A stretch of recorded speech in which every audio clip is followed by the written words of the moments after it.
Olá, sejam todos bem-vindos e bem-vindas a mais um episódio do podcast Café com Fim. Eu sou Andréas Costa e hoje eu trago para conversarmos a respeito de fundos imobiliários Carolina Avancini,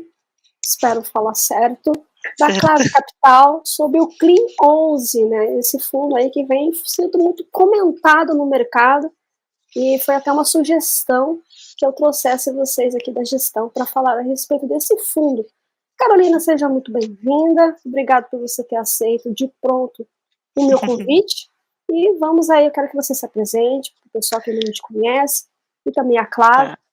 Tá. E aí a gente vai adentrar no Clean 11. Obrigada, Andréia, obrigada pelo convite, obrigada para todos que estão escutando. A ideia aqui realmente, como a Andréia falou, é a gente se apresentar um pouquinho mais. Eu sei que a gente é um fundo novo, né, a gente é uma casa nova,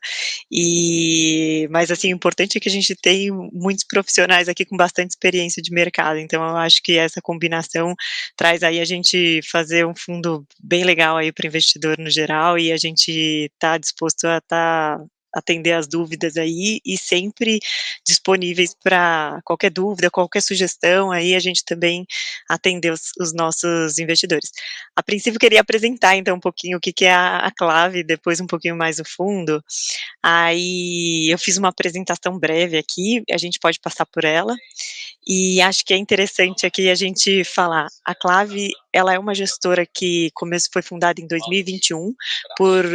profissionais bastante experientes, como eu falei, né, e a gente sempre teve essa cabeça de ser uma gestora multi-estratégia. Então começamos com fundos multimercado e fundos de equity, e na sequência a gente já entrou nessa vertical de crédito. Então hoje a gente tem fundos já de special situations, alguns fundos de crédito, sendo que um dos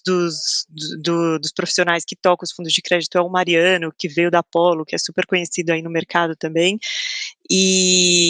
E aí agora a gente começou esse fundo de crédito imobiliário, que é o Clean 11, que é o que a gente vai conversar. Então hoje a gente já tem aí mais de 60 profissionais e temos quase 9 bi sob gestão. Falando um pouquinho aqui, então, a gente começou em junho de 2021, então rapidamente a gente teve aí um crescimento bastante expressivo do nosso portfólio, chegando aí no fim de 2023 em quase 9 bi, né, e pra gente é um crescimento bastante expressivo, e a gente tem trabalhado aí no desenvolvimento de várias estratégias para manter esse crescimento. Olhando só a estratégia de crédito, que é onde se enquadra o Clean, né, então começamos também aí com um fundo de special situations aí em 2022, em 2023 a gente teve a estratégia do Clean e outras estratégias de créditos que entraram aqui na nossa carteira, e hoje a gente já está com mais de 1.200 nesse tipo de estratégia. Então a gente tem 12 profissionais dedicados especificamente para essas estratégias aqui dentro da Clave. A Clave, ela tem um ecossistema bastante interessante com diversas áreas, que a gente contribui uma área com a outra, então assim, temos um comitê bastante robusto com profissionais que são de diversas áreas, como a área de crédito, a área imobiliária, no Equities, o nosso CEO, que é o Rubens Henriques, que foi CEO da Asset do Itaú, então todo mundo agrega aqui para a gente conseguir fazer uma seleção de operações e colocar no nosso portfólio operações que estejam unânimes aprovadas em todos os segmentos, tá? Então acho que esse é um grande diferencial aqui da casa. Então falando um pouquinho dos profissionais que estão na frente do Clean 11, né, tem o Mariano, que como eu falei, ele veio da Apollo, ele tem um super reconhecimento aí do mercado, tocou o POR de 11, que é o fundo de CRI também lá, tem 29 anos de experiência. O Henrique também foi da Apollo, depois na sequência ele foi para Angar, então eles já trabalhou junto com o Mariano aí muito tempo, agora está aqui com a gente também, super experiência, tem também o Henrique e o Mariano, eles são bastante responsáveis por todas as estratégias de crédito aqui da Clave, então eles também estão em conjunto aqui na parte do Clean. O Daniel Nader, ele toca mais a parte de tijolo, ele tem como experiência aí 25 anos de atuação no segmento imobiliário, na parte de incorporação, veio de grandes empresas de real estate, de gestoras, né, que faziam a parte de real estate também, E eu também trabalhei grande parte da minha carreira aí com CRI, eu trabalhei muito tempo na RB Capital, comecei no crédito no Itaú BBA, fui para a RB Capital para tocar um pouco a área de crédito, depois eu fui para a área de DCM, estruturação, que trabalhei bastante com CRI, CRA, debênture financeira por grande parte da minha vida, né, então eu fui sócia da RB Capital, saí em 2020 para montar uma gestora, e a gente acabou se juntando com a Blue Macau, que era uma gestora que também estava iniciando suas atividades, e a grande parte da Blue Macau era focada em tijolo, a gente era mais focado em papel, né, que era eu na Monetai, e a gente acabou se juntando para fazer uma asset de fundos imobiliários. A gente vendeu a asset no fim do ano do fim de 2022 para o Pátria, né, e nesse mesmo momento a Clave ela estava construindo a área de imobiliário e me convidaram para vir fazer parte aqui do time também. Então, hoje eu também estou aqui na frente do time e além de nós 4, a gente tem 37 profissionais envolvidos aqui dentro da Clave, tanto time de risco, time de back-office, time de sales, né, para fazer esse produto girar bem e ter aí tanto a seleção adequada dos produtos, como também essa comunicação com o investidor e acompanhamento de todas as operações no dia a dia, né, porque a gente fala, né, os CRIs eles são vivos, né, então a gente tem que estar sempre atento e sempre acompanhando um a um, e é muito importante ter uma equipe robusta aí para fazer todo esse acompanhamento, né. Então, assim, aqui eu peguei um pouquinho do que a gente usou no roadshow para falar um pouco por que a gente resolveu, né, fazer o clean. Então, assim, o cenário macro, né, a gente já vinha observando que a tendência de queda de juros, né, e esse ciclo se iniciou, então fazia muito sentido a gente ter um fundo de juros real para a gente se beneficiar tanto da queda de juros e também desse novo governo, né, que é um governo mais expansionista, então tende a inflação ela acabar sendo bastante interessante esse tipo de investimento, e também trazendo aí para o nosso investidor tanto uma oportunidade de renda quanto de ganho de capital. A Clave, como eu falei, ela é multidisciplinar, ela tem um ecossistema robusto em que a gente tem um acompanhamento de diversas áreas aí, né, no nosso dia a dia das operações. A gente tem aí esses 9 bi sob gestão, que faz com que a gente tenha já uma credibilidade e reputação, e para a gente é bastante importante a gente manter toda essa credibilidade. Então a gente trouxe agora um produto novo, que foi para varejo, que é um dos primeiros produtos de varejo aqui da Clave, então a gente quer que o investidor pessoa física tenha acesso a investimentos bons e bem estruturados, que a Clave já vem fazendo aí também. Então, a gente juntou isso tudo com uma equipe bastante sênior, que a gente tem bastante conhecimento em crédito e estrutura de capital dos empresários, a gente avaliação de ativos imobiliários, e também a gente tem na nossa equipe esse, né, muitas pessoas já passaram por vários momentos de estresse, então já teve processos da gente ter que fazer execução de garantia fora daqui, então essa experiência é muito importante para quando você começa a estruturar novas operações, né, você tenta blindar um pouco do que aconteceu já de negativo em algumas outras operações e tenta trazer essa experiência mesmo de se precisar executar, a gente já fez isso, a gente sabe como fazer. Então é um pouco disso que a gente tenta trazer aqui com esse time, né. E o produto é isso, é um fundo de papel, 100% papel, a ideia não é ser um FOF, a gente não quer ser um FOF, a ideia é investir em papel. Depois eu vou passar aqui pelos ativos que a gente está investindo para explicar um pouquinho melhor, e indexados à inflação. Então IPCA e INCC a gente tem uma operação hoje também, e a gente tinha falado no roadshow de trazer um dividend yield de 3,3% nesse período de 3 meses, né, que era de quando a gente saiu com o fundo até o fim do ano, a gente entregou um dividendo um pouco acima disso também para o nosso investidor, e a gente está com um pipeline bastante robusto, com praticamente alocação integral aí, a gente tem trabalhado para finalizar essa alocação nos próximos meses, e estamos distribuindo um dividendo mensal bastante interessante. Então, a estratégia do fundo é focar no segmento, né, residencial, logístico, escritório, e a gente tem algumas estratégias estratégias satélites, que são alguns outros investimentos que a gente pode fazer como mais corporativo, mas a gente não faz de maneira alguma, né, segunda residência, multipropriedade, turismo. Na prática, esses segmentos a gente acha que não tem um viés muito imobiliário, que às vezes ele é muito mais de impulso e acaba tendo um risco diferente do que a gente quer trazer aqui para o nosso investidor. Então a gente tem o foco também na região sudeste, então assim, dessa estratégia core, a gente pode investir até não,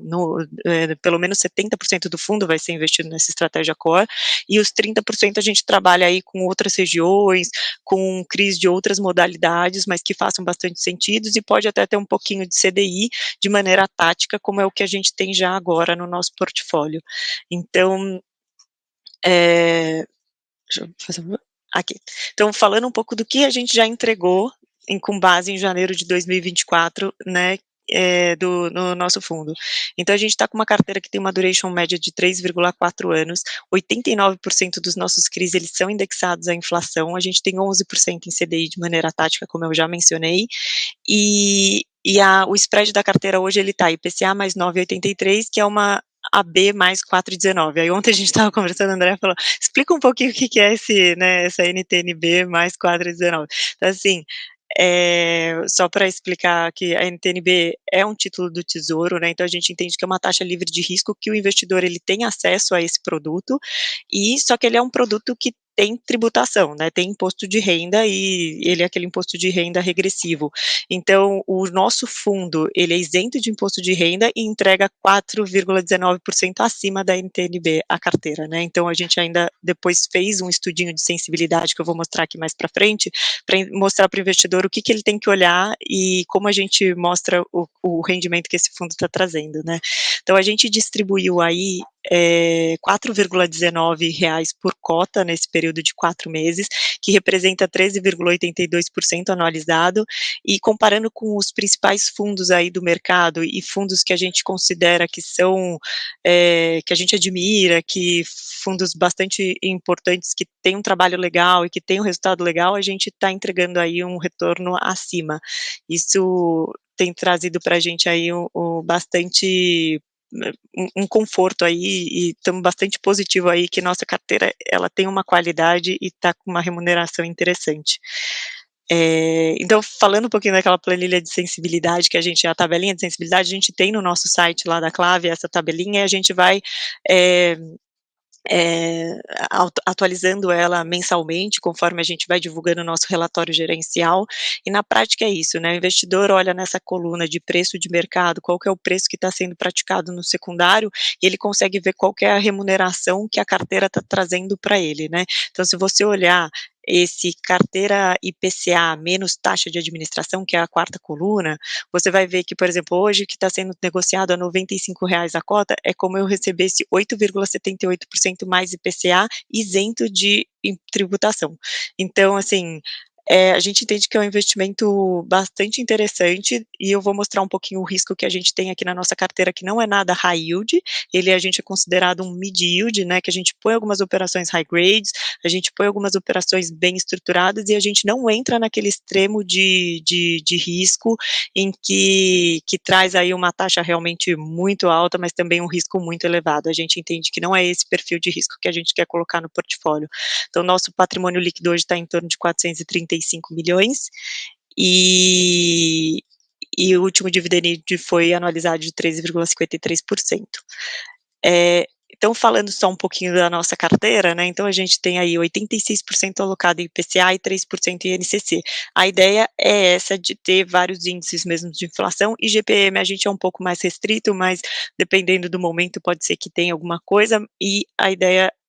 esse 11% de CDI foram principalmente em operações de curto prazo, que é um pouco para aproveitar ainda o DI elevado, então operações que tenham um prazo mais curto, ou operações táticas que a gente entende que vai trazer um retorno muito interessante para o nosso investidor, fazer sentido, mas a ideia é não passar disso, sabe, é continuar nosso foco em IPCA. O legal é que como a gente fez a captação do fundo em um momento que a B estava elevada, né, e a gente tem essa perspectiva de melhora da taxa de juros e tudo mais, a gente conseguiu alocar em algumas operações com uma taxa bastante interessante no mercado, tanto operações secundárias como algumas operações primárias que a gente fez, e a gente entende que o bom é que essa carteira com essa duration de 3,4% a gente consegue manter essas taxas por um período interessante. Quando a gente olha a alocação aqui, 11% em FII e 89% em CRI, pode pensar: "Ah, vocês querem ser um hedge fund?". Não, a ideia nossa não é ser um FOF. Esse FII que a gente alocou é uma operação específica da Elbor, em que a gente comprou nesse FII estoques da Elbor descontado, e a Elbor ela tem um cronograma já pré-definido para vender esses ativos. Se não tiver a venda desses ativos, a gente tem uma opção. Então, uma opção de venda contra a Elbor. Então, assim, mensalmente, a Elbor paga IPCA mais 9 para essa operação, então a gente distribui a remuneração como se fosse um CRI, e ele ainda tem o benefício de como a gente adquiriu os imóveis com deságio, se tiver algum problema, a gente não tem todo aquele processo de execução de alienação fiduciária, o imóvel já é nosso. Então, assim, a gente entendeu que foi uma operação interessante, uma operação que tem uma taxa legal, os imóveis foram comprados com cerca de 25% de desconto, então a gente tem aí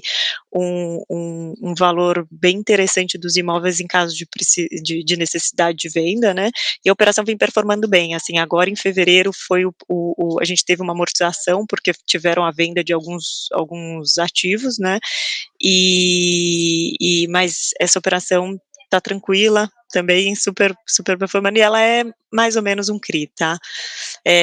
Como eu falei, a nossa localização principal é sudeste, né, então quando a gente olha São Paulo representa 54%, Rio de Janeiro 12%, Minas Gerais 11%, e o restante 23% está espalhado, principalmente porque a gente tem operações pulverizadas aqui na nossa carteira, né, então a gente tem operações que tem na Bahia, no Nordeste no geral, né, tem um pouco no Sul, mas o foco nosso realmente aqui é o Sudeste. Aí quando a gente olha, assim, os segmentos imobiliários que a gente atua, né, a nossa operação está muito concentrada hoje no segmento residencial, e por quê? É por conta do momento do mercado, que esse segmento residencial, ele surfou aí, né, alguns benefícios, principalmente porque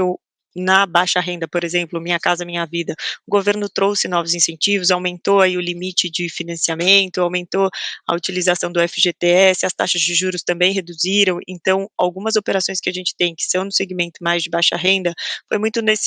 apareceram muito por conta desse incentivo aí, né, a esse segmento, e no médio, alta renda, eles são segmentos que eles são mais resilientes à alta da taxa de juros, então no momento em que a taxa de juros estava elevada, as incorporadoras que atendem esse outro segmento também se mantiveram aí com lançamentos, né, então foi o maior tipo de operação que apareceu aí para o nosso portfólio, a gente entendeu que era o momento ideal e para investir nisso, mas isso não impede que a gente invista nos outros segmentos, então a gente tem aí um pouco em shopping, né, que é o varejo, que é essa terceira coluninha, tem logístico, escritório e corporativo, tem algumas coisas que são mais corporativos, e aí a gente usa muito a bagagem do time de crédito aqui, né, para avaliar, mas é sempre combinando isso, né, a garantia imobiliária quando tiver, mais a qualidade do crédito da operação. E aqui é um pouco o nosso portfólio no geral, que eu acho que eu comentei, ali no slide anterior. E esse é um pouquinho do nosso fundo, a ideia, assim, a gente vai acabar já de alocar agora nos próximos meses, então a ideia é manter esse tipo de operação, tá, não é sair desse perfil de risco, e a ideia também é, quando possível, a gente rodar esses CRIs de maneira que a gente consiga trazer ainda um prêmio para o nosso investidor. Então, falando de segmentos, me veio uma pergunta aqui, né? Você falou bastante do residencial, né? Já que ele equivale a 54%, né? Do segmento que vocês investem. Mas como é que vocês estão enxergando, né? Logístico, varejo, né? Varejo que vem aí crescendo, né? Os shoppings, né? Uhum. Vem aí retomando, né? Um crescimento mais robusto, já que foi extremamente impactado com a É. pandemia, assim como lajes corporativas, né? Como é que vocês estão vendo o escritório, logística, varejo de uma maneira geral? Uhum. A gente, cada um tem o seu momento, né, por exemplo, no segmento de logística, a gente vem acompanhando de perto aí o quais são o que está desenvolvendo aí, né, nas áreas específicas e tudo mais, o que que a gente pode entrar de repente num financiamento para financiar uma construção ou de repente um sale leaseback de algum galpão. A gente sempre se preocupa, né, em logística olhar a localização e a gente foca muito em São Paulo, né, então a gente tem uma operação de logística que é em Guarulhos, que é uma área que a gente vê que tem bastante demanda e dificilmente você ficaria com o imóvel vago por muito tempo, né, e a gente entende que tem desenvolvido, tem melhorado o preço, né, a gente sofreu bastante depois da pandemia com um preço muito alto do pra construção de novos galpões, e a locação ela não acompanhou o preço, né, de construção, então foi um segmento que depois da pandemia ele sofreu, apesar de que na pandemia, como teve esse boom de e-commerce, eles cresceram bastante, né, mas a gente toma bastante cuidado ainda para investir nesse segmento, porque é isso, né, a locação não é um negócio que acompanhou, então a gente tem locações, em Guarulhos, né, de 20 e pouco, 30 reais o metro quadrado e que são locações interessantes, mas elas são exclusivas aí dessa, né, desse raio, do centro de São Paulo, né, então assim, a gente toma muito cuidado no segmento de logística, em olhar, localização, o entorno, né, e qualidade do imóvel também. No segmento de varejo, a gente, né, o varejo no geral também sofreu muito, mas, por exemplo, em shopping, a gente já vê os shoppings operando com capacidade pré-pandemia e até um pouco melhor em alguns casos. Então, a gente entende que pode ser um bom investimento sim, a ser feito. De novo, a gente tem uma operação de shopping que é com um shopping da JHSF, então a gente tem um shopping que, né, já tem uma performance, a operação que na verdade a gente fez, ela é um BTS com um contrato de locação de longo prazo aí, então, e garantias da JHSF, então também é bem mais tranquila essa operação. Mas é isso, a gente também, são segmentos que a gente olha sim, a gente está atento, porque tem oportunidades aparecendo. Já no segmento de escritórios, é um pouco mais com cuidado, né, porque mesmo olhando São Paulo, a gente vê que tem algumas regiões que ainda não estão, adequadas para a gente fazer investimento, dado que tem ainda uma vacância elevada, né, a gente vê que às vezes a absorção está melhorando aqui em São Paulo, mas ainda tem muita vacância em regiões que não são ruins, né, mas muito porque o mercado mudou, né, a gente tem mais home office e tudo mais, então, a gente olha com mais cuidado. Agora regiões, muito óbvias como a Faria Lima aqui, a gente tem a operação do Pátio Malzone aqui, mas esse ativo, assim, acho que dispensa até comentários, né, um trophy asset aí, e a gente é legal porque quando foi feita a aquisição dessas lajes e utilização desse CRI para fazer a aquisição, a operação saiu com a aquisição de 38.000 metro quadrado, né, desse imóvel, e todo mundo na época falou: "Nossa, super caro, não sei o quê". Agora foi vendida uma laje recentemente a 60.000 metro quadrado, então assim, a gente está bem confortável com a operação, ela realmente é uma operação high grade, e mas esse segmento é um segmento que está ainda agora, está começando a dar uma retomada, mas a gente acha que é um segmento que ainda a gente toma mais cuidado. E justamente estamos comentando em relação a essa questão da lajes corporativa, né. Tá pra coisa acontecer, tá ali para acontecer, mas ainda não aconteceu, não transbordou ainda ao É. entorno ali da Faria Lima, né. É isso mesmo, né. Então assim, todo mundo tá com essa expectativa, né, você vê os fundos que estão aí em oferta, fundo de escritório, tem bastante fundo de escritório com oferta aberta, né. Então eu acho que assim, o mercado tá olhando positivamente, né. A gente tá acho que talvez esteja prestes a começar um momento positivo para esse segmento, né. Essa questão de ambição, vocês estão pensando em crescer em 2024, então já vislumbrando uma janela, né, de oportunidades aí para 2024? Sim, a ideia do a gente, assim, como a gente lançou o fundo começou a ser negociado em novembro de 2023, né, então o que que foi o nosso foco agora? Foi alocar de maneira cuidadosa e bastante, assim, com uma avaliação bastante profunda aí de todos os nossos ativos, e também trabalhar nesse secundário do fundo. Então o que que a gente fez em janeiro agora, a gente contratou a XP como market maker, a gente tem feito várias comunicações com o mercado, de live, de conversa com vários parceiros nossos, temos tentado aí trazer novos investidores para o secundário e, assim, ativamente, esse foi o nosso foco até então, e está sendo, né, de trazer mais liquidez. Se você for ver, desde que a gente contratou o formador de mercado, a gente já tem uma liquidez acima de R$ 1 milhão por dia de negociação, então a gente entende que a gente está trazendo aí ferramentas para o nosso investidor ter cada vez mais conforto de investir do nosso fundo. Então, assim, ele pode entrar, ele tem liquidez para sair, ele tem ótimos rendimentos, a gente entende que com o preço que está sendo negociado tem um retorno bastante expressivo versus a qualidade de crédito dos ativos que a gente tem, né, e aí agora, a gente sendo mais conhecido no mercado e tendo essa resposta aí, né, no secundário, a ideia é a gente crescer esse fundo sim, e aí a gente espera que esse ano a gente tenha a oportunidade de vir a mercado. E vocês originam também essas operações de crise ou compram no secundário ou no mercado primário? Como é que é a estratégia em É, relação à legal. construção desse portfólio? É, legal. A gente faz de tudo. Então a gente olha operações no secundário, entra em operações que parceiros nossos estejam estruturando, a gente estrutura em conjunto em alguns casos, a gente estrutura operações originadas aqui internamente também. Então, a gente olha todos os tipos de operação. Normalmente, mesmo operações que a gente adquire em conjunto com algum outro fundo ou algum coordenador que esteja trazendo outros investidores para a operação, normalmente a gente gosta de participar ativamente da estruturação para colocar as condições que a gente acha interessante. Então, assim, só dando exemplo, a gente tem uma operação aqui no nosso portfólio que a gente foi adquirir no secundário de uma outra casa, e para a gente entrar na operação, a gente conseguiu adicionar uma alienação fiduciária de cotas que não tinha, sabe, então a gente conseguiu mudar um pouco para conseguir entrar na operação.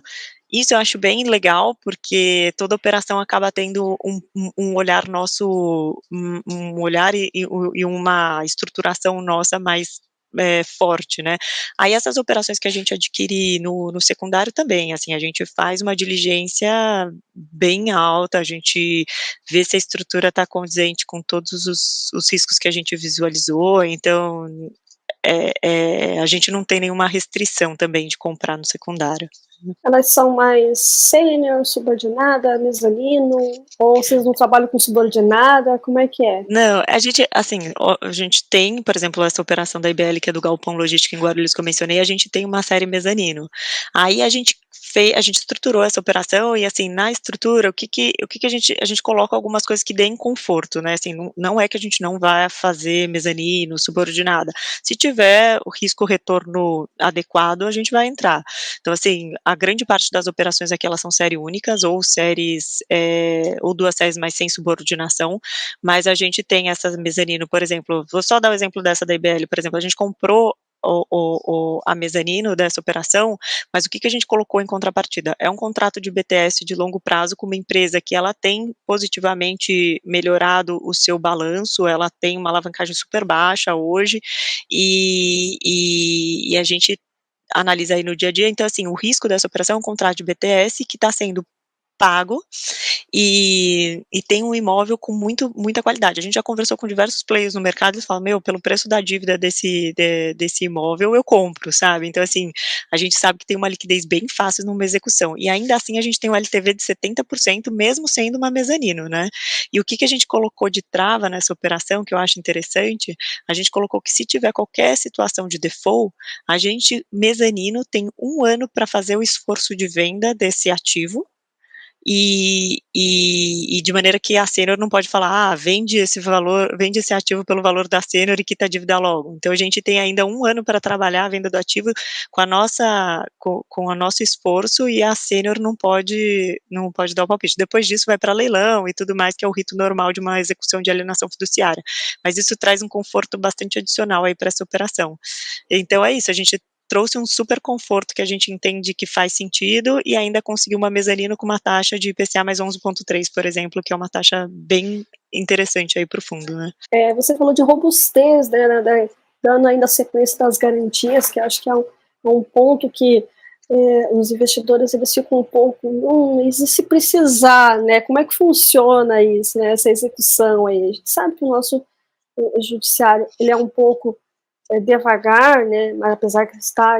tendo uma evolução em termos de execução em relação às garantias, né, até mesmo em relação aos locatários e tudo mais, mas como é que funciona isso? Em relação à execução? Não, a robustez das garantias e que isso traz conforto, né, para os investidores dentro dessa carteira que vocês formaram. Por exemplo, né, vamos pegar de novo esse CRI aqui da IBL, a garantia é um imóvel logístico em Guarulhos, que a aquisição foi feita a R$ 3.700 o metro quadrado, e na sequência que a gente fez a operação, por exemplo, teve uma negociação a 4.200 e 4.000 e pouco em 2 imóveis muito similares, com a mesma metragem, com uma localização, um raio muito próximo, com valor superior, né? A gente entende que o que a gente olha, né, quando a gente pega uma garantia, a gente olha tanto o mercado ao redor, como o próprio ativo, né, então assim, nesse caso a gente contratou um terceiro, um avaliador terceiro, que ele levantou antes da gente liquidar a operação, todas as benfeitorias que deveriam ser feitas para, por exemplo, se de repente o imóvel tem algum sinistro e a gente precisa do seguro para fazer a construção de novo desse ativo. O que poderia prejudicar uma execução de um seguro, uma execução não, o recebimento do seguro para a gente fazer a obra de novo. Então, o avaliador levantou todos os pontos e, assim, nesse caso, os pontos eram mínimos, era tipo assim, tem que tirar um móvel da frente da porta de incêndio, sabe, coisas básicas com custo baixo, né, então, a gente toma muito esse cuidado, porque de repente, não, se tiver algum problema sério, que tem um CAPEX necessário a ser feito, senão a gente de repente não receberia o valor de um seguro, a gente tem que fazer isso previamente à liquidação para a gente não ter esse problema. E ao longo de toda a operação, a gente tem aí também a manutenção dessa avaliação para ver se foram feitas, né, as melhorias que foram solicitadas e tudo mais. Tanto que na operação a gente deixou um prazo específico, são detalhes, assim, eram valores muito pequenos, assim, que tinham que ser feitos aí para essa operação ficar tranquila, tranquila, ela já é tranquila, mas para ficar 100% aí pelo que o avaliador tinha falado. Então, acho que quando a gente olha, assim, uma garantia boa, que a gente conseguiu avaliar bem e tem peers que estão saindo com uma precificação acima do que a gente tá colocando aqui para o cálculo do LTV, e a gente já conversou com o mercado e muita gente fala que no valor da dívida eles compram fácil esse empreendimento, o próprio dono do imóvel, ele não vai ter interesse da gente executar essa garantia, né, então assim, talvez ele prefira até pré-pagar a dívida com outra dívida mais cara do que perder o imóvel dado a qualidade, né. Então assim, acho que quando a gente fala de robustez de garantia é um pouco isso, assim, quão líquida é a garantia, né, então essa avaliação é bem importante também, né. Que acaba isso reflete diretamente na precificação também dos ativos, né. Um tema, né, nós estamos gravando em fevereiro esse podcast, houve aí essa alteração da CVM, né, ia entrar a mudança, né, na normatização em relação à alavancagem em janeiro, e daí a CVM falou, não, vou fazer a consulta pública, vamos regulamentar esse negócio direito antes que realmente as coisas aconteçam.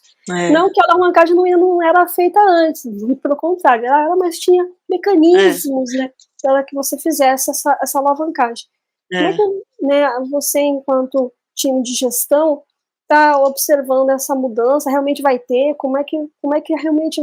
vai acontecer daqui para frente? Não, é legal, assim, para fundos de CRI, na verdade, a gente entende que não teve grande impacto, assim, né, porque é muito mais para os fundos de tijolo essa regulamentação, né. Então, saiu a legislação no fim de dezembro, né, no meados de dezembro, acho,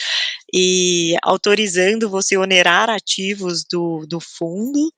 para para fazer o pagamento, né,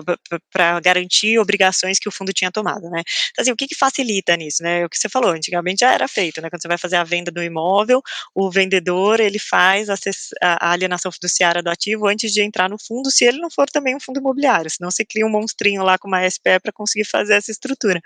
Hoje em dia, né, hoje em dia não, né, com essa norma, o que acontece? O fundo imobiliário, ele pode utilizar até ativos, de repente, já performados, ativos que já têm uma qualidade melhor de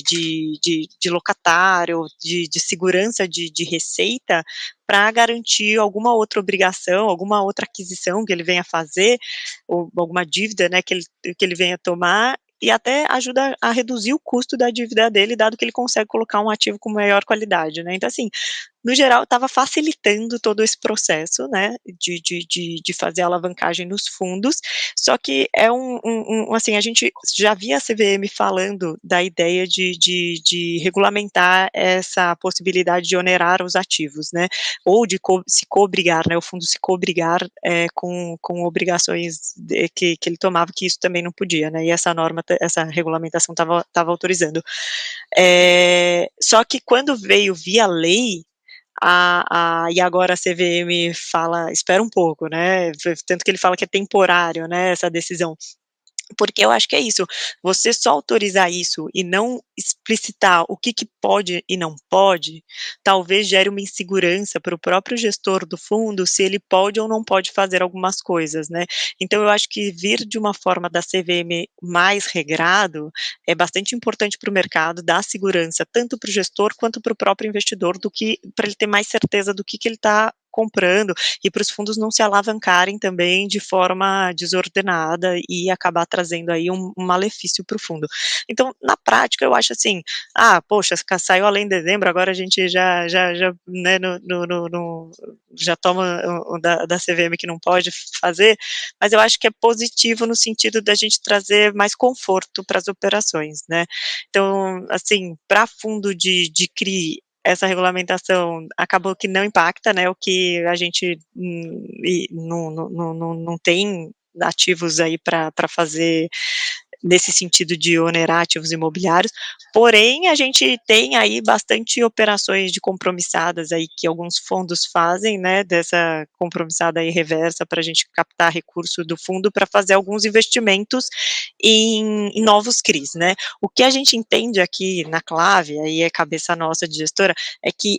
toda a alavancagem ela tem que ser feita com muito cuidado, né, e a gente não vai utilizar esse instrumento como uma forma de trazer remuneração adicional para o nosso investidor constantemente. Ele vai ser muito mais oportunístico. Então, assim, quando eu falo oportunístico, o que vai acontecer? A gente tem aí uma amortização programada de um ativo. O que que a gente pode fazer? A gente pode fazer uma compromissada reversa, captar recursos e utilizar esses recursos para fazer a alocação em um novo CRI, e com o dinheiro da amortização que a gente já espera, quitar essa compromissada. Então, assim, são situações específicas em que a gente tem o conforto de que o caixa vai vir e a gente não vai ficar com uma dívida que a gente não possa liquidar, porque o fundo, ele só pode liquidar essa dívida com ou aporte de capital ou entrada de recurso de amortização, né, você não pode utilizar rendimento para pagar isso. Então,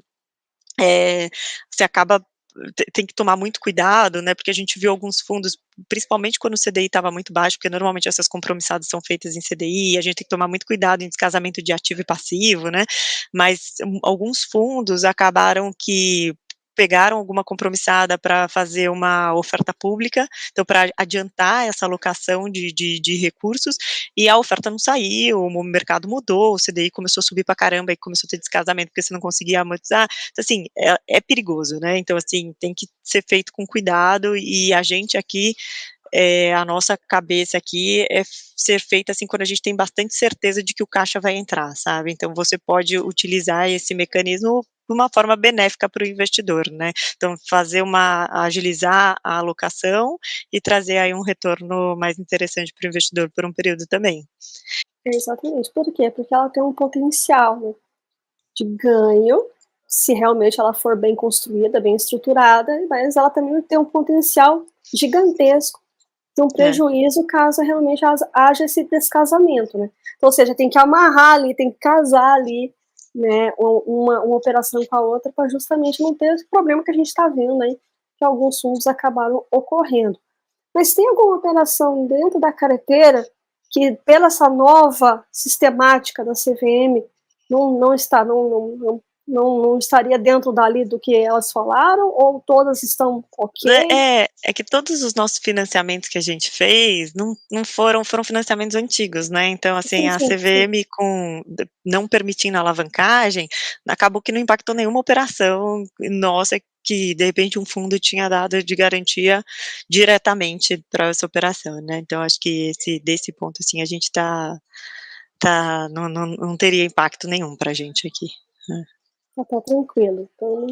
não alterou nada, mas Não. aqui para frente os fundos, até que realmente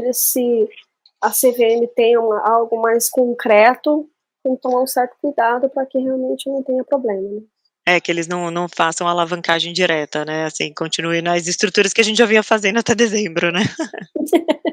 Ou seja, Sim, continua no mesmo, é, continua no que teoricamente está dando certo. é, é. Acho que vai facilitar, né, então eu acho que a norma vem para facilitar, é. Agora você estava falando dessa norma, né, o que pode impactar o nosso fundo, acho que de alavancagem, acho que não tem impacto nenhum. Agora, o que a gente está na grande discussão é a resolução do CMN, né, sobre a restrição de alguns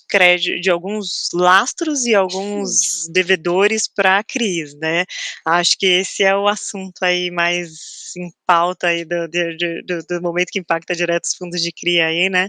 mas também a gente tem uma visão, assim, um pouco, todo mundo ainda está vendo o que vai acontecer de fato. Então a gente vê algumas pessoas falando: "Ai, vai ter uma escassez de ativos, vai ter alguns problemas", e assim, na prática, é lógico que é um achismo, pode ser que eu esteja falando um negócio e amanhã a gente veja que seja diferente, mas assim, na prática, quando a gente olhou, né, no dia seguinte que saiu a regulamentação, a gente teve uma conversa aí com até o Bruno Gomes da CVM, né, e aí foi bom porque, assim, esclareceu muita coisa. Então, assim, acho que aquele susto inicial que a gente teve quando leu a resolução, de tipo: "Poxa, vai estragar tudo", na prática foi assim, foi feito pelo governo uma maneira de empresas que captavam dívidas baratas, já em outros instrumentos, não precisariam se beneficiar da isenção tributária que o CRI, traz, né. Então, olhando um pouco a cabeça que foi essa, você olha, empresas de capital aberto, que não são do segmento imobiliário, e instituições financeiras, elas têm acesso a outras fontes de financiamento baratas. Não baratas às vezes, mas assim, mais atrativas, né, do que essas outras empresas de capital fechado, por exemplo, que ficou excluída nesse hall de empresas que podem tomar CRI, né. Então assim,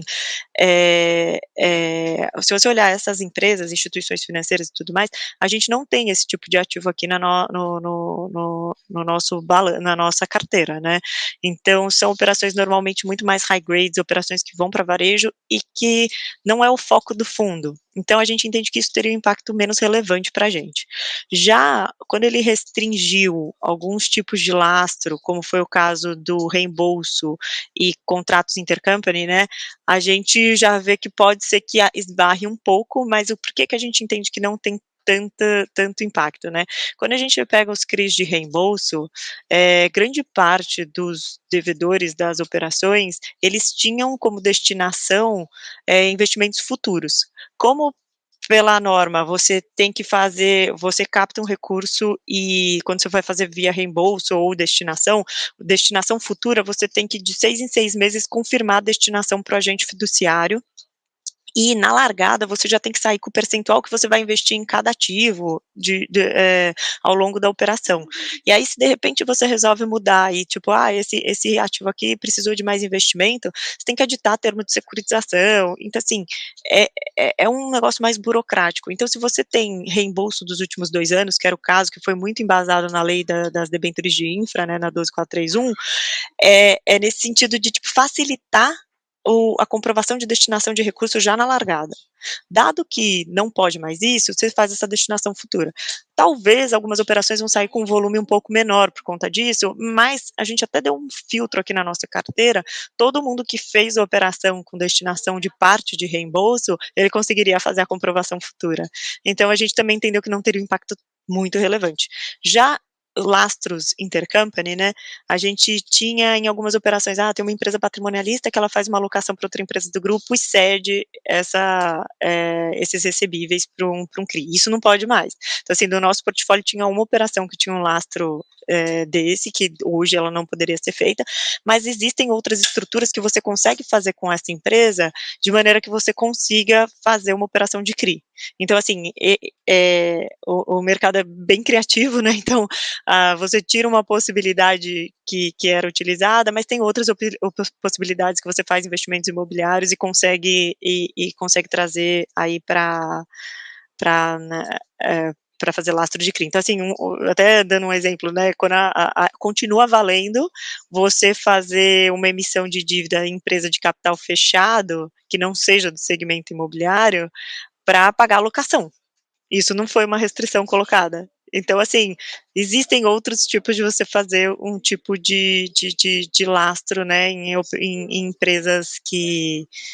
não são imobiliárias, mas são de capital fechado, né. Então aí acho que é um pouco da nossa leitura e que a gente tem, assim, observado que as operações do nosso pipeline, as operações que a gente está em andamento de estruturação, elas continuam com a mesma taxa, a gente não teve nenhuma redução de taxa por conta de sentimento de escassez de operação, sabe. Então, ainda a gente não conseguiu entender se tem um impacto muito relevante para a gente não, né. Vamos aguardar os próximos meses aí para ver o É. que realmente vai acontecer com o mercado, qual vai ser a É. E movimentação a assim, a gente respeito. entende que como foi uma norma, né, se você for ver a resolução ela é curta, né, e daí vários segmentos começaram a ler e falaram: "Nossa, isso me impacta, isso não sei o que, não sei o quê". Então provavelmente vai ter alguma revisão de alguns pontos, tudo mais no curto prazo, assim, então a gente também tem que aguardar para ver o que vai acontecer aí, né. Maravilha. Carolina, muitíssimo obrigada aí por você ter aceito o convite, estar aqui, né, trazendo conhecimento do fundo, mostrando a casa, né, a sua expertise no mercado. Gostaria que você dissesse para o pessoal por que investir no Clean 11 e fazer essas considerações finais também.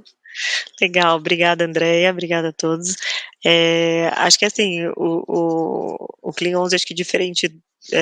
né, o nosso diferencial aí do mercado, a gente tem aí uma equipe bastante completa com várias, capacidades complementares, né, habilidades complementares, e acho que isso traz uma qualidade de alocação muito importante para os nossos ativos. Então, é um fundo que ele não vai te trazer o estresse de um high yield, e está com taxas ótimas, nesse preço descontado ainda, melhor ainda, e eu acho que é uma super oportunidade, assim, a gente tem visto que diversos investidores têm procurado mais a gente tem feito esse trabalho de melhorar o secundário, de melhorar a liquidez, então assim, a gente está trabalhando aqui, está sempre disposto a escutar aí o investidor com sugestões, e a ideia é ser um produto com rendimento mensal, que tem uma proteção de inflação, e que sem muito risco e com ótimo retorno aí para o nosso investidor. Veja as suas mídias sociais também e faça suas considerações que você achar É. interessante para o mercado. Além do o nosso site, assim, a gente está tentando,